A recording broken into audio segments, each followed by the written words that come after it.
Seseorang disebut suami istri apabila sudah sah menikah menurut agama dan negara. Di dalam pernikahan suami harus menafkahi lahir dan batin sang istri. Selain memberikan nafkah, suami memiliki tanggung jawab untuk memimpin dan memberikan kasih sayang kepada istri. Tapi siapa sangka banyak hal yang sering tidak dilakukan suami kepada istrinya dan pada akhirnya sang suami memiliki dosa besar. Dosa suami terhadap istri ini merupakan hal yang sangat dibenci oleh Allah. Berikut 4 dosa suami kepada istri yang sangat dibenci Allah. 1. Tidak mengajar ilmu agama pada istri.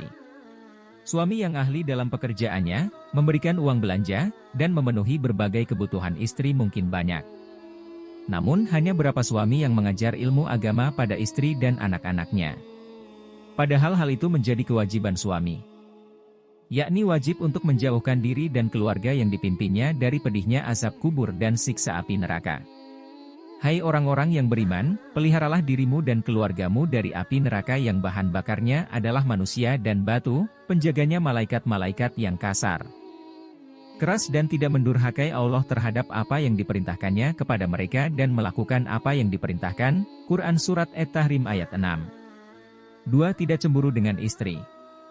Cemburu yang pada kadarnya bisa menjadi tanda cinta. Apalagi jika istri jalan-jalan keluar rumah, kesana kemari dengan lelaki lain, tapi pasangan tidak merasa cemburu. Ini adalah suatu kesalahan besar yang dilakukan suami.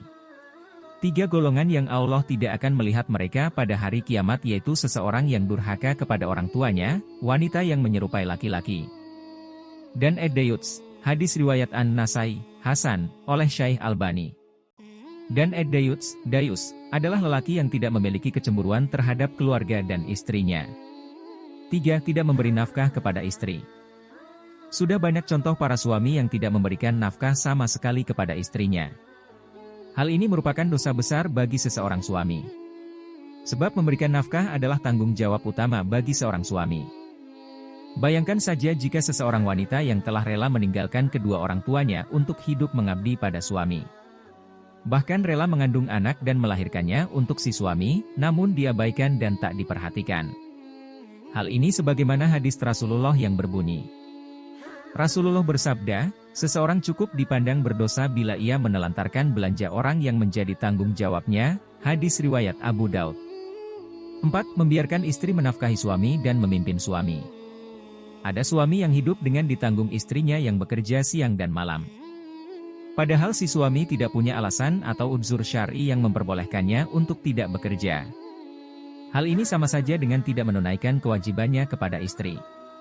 Selain itu, suami diberikan kedudukan oleh Allah sebagai pemimpin keluarga, sebagaimana firman Allah yang berbunyi, kaum laki-laki itu adalah pemimpin bagi kaum wanita.